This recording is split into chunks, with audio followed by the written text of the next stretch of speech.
So yun, okay KJX, kumusta kayong lahat at Axie Infinity News tayo tsaka yung nangyayari ngayon sa Bitcoin mga Lodi. So kung mapapansin nyo nung nakaraang video natin, no, pakita ko sa inyo nag-predict tayo dito mga idol. Ito yung sinabi nating resistance natin at ito, tong 42,200 na kapag bumagsak dyan, bababayan mga Lodi, no? So anong nangyari? Ito yan, pakita ko sa inyo tapos na-reject siya, lilipad to mga Lods.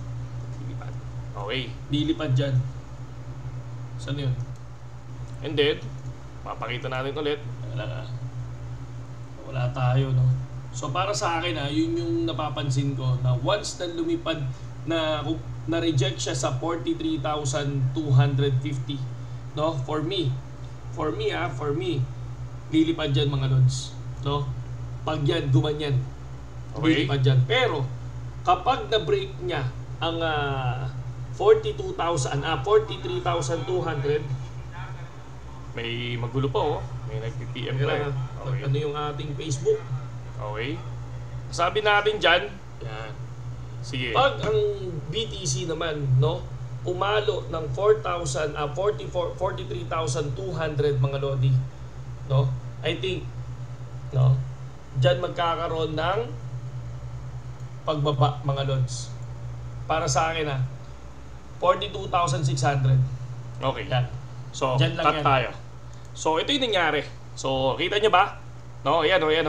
So, bumaba. And then, lumalim yan mga idol. No? Hanggang 42,500 pa nga. Or 600 sabihin natin. Diba?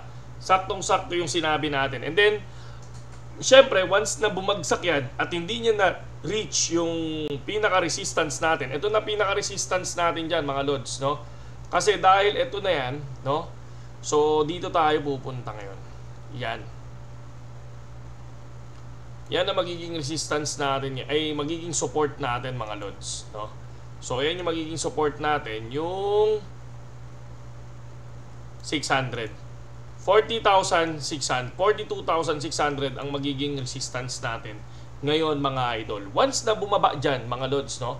Once na bumaba dito yan, mga Lodi, pwedeng bumaba yan, no? Hanggang sabihin na natin, hanggang 39 yung sinasabi nila.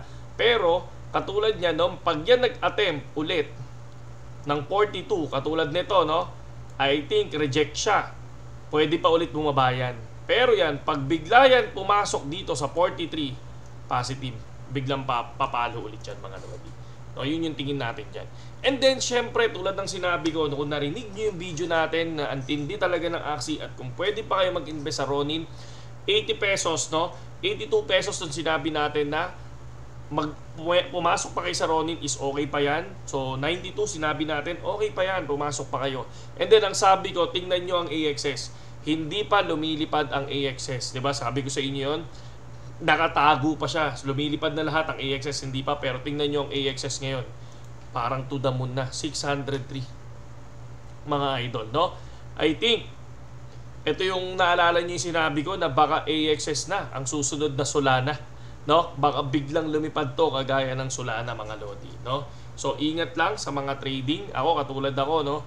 Hindi ako basta-basta napasok. Katulad yan, lumilipad sila dahil maraming platform, no? Ang nakikipag-collaborate kaila Axie Infinity sa Sky Mavis, mga Lodi.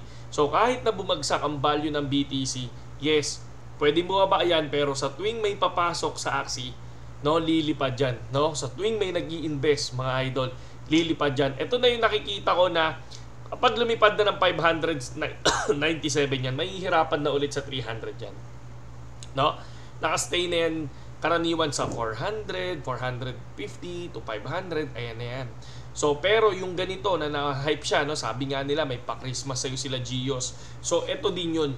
Pero, ang SLP, mga Lodi, no? Ang SLP naman, kung titingnan nyo, binigyan na kayo niya noong nakaraan, 0.07 to 0.20. So, eto din, no? Kung titingnan natin, binigyan na kayo niyan, no? Kita nyo, 0.7 or 0.15 yan noong nakaraan to 0.20. Malaki inangat niyan, mga Lodi. No, sobrang laki.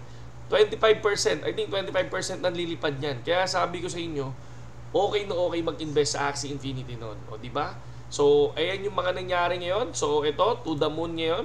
Lumilipad ngayon. First attempt, okay. First resistance natin. Okay, umangat na siya, no? Tingnan natin ang mangyayari dito, no? Tingnan natin ang mangyayari dito. Sana biglang lumipad pa yan, no? And then, ang inaano natin ngayon, nakaano tayo ngayon nakatira tayo sa ETH. Ayan, no? Negative tayo sa ETH, pero kasi tinitingnan ko talaga yung mismong resistance ng ETH. Pero sabi ko, sa BTC, medyo dito tayo tumatama, mga Lodi Pero dun sa ETH, nalilito pa ako, mga idol. Pero, eto na, medyo lumilipad na ang BTC ngayon. Pero sana, dumiretso siya, mga idol. Okay? So, yun lang ngayon, yung mismong news natin. At solid, no? Ako natutuwa ako dun sa mga nag-profit. Okay? So, from 95 to 106, good na good. From 438 to 604, good na good. No? At abangan nyo ang ETF, no? So, sabi nga nila, ang deadline ng ETF is January 10. And then sabi nila, is approval daw is January 3. So, possible na mag-approve ng January 3. Tingnan natin kung ano mangyayari. Pero tingin ko, dito, once na-approve yun, sure ball. Lilipad yan, mga Lodi. Saludo sa lahat, KGX, at magandang gabi sa inyong lahat.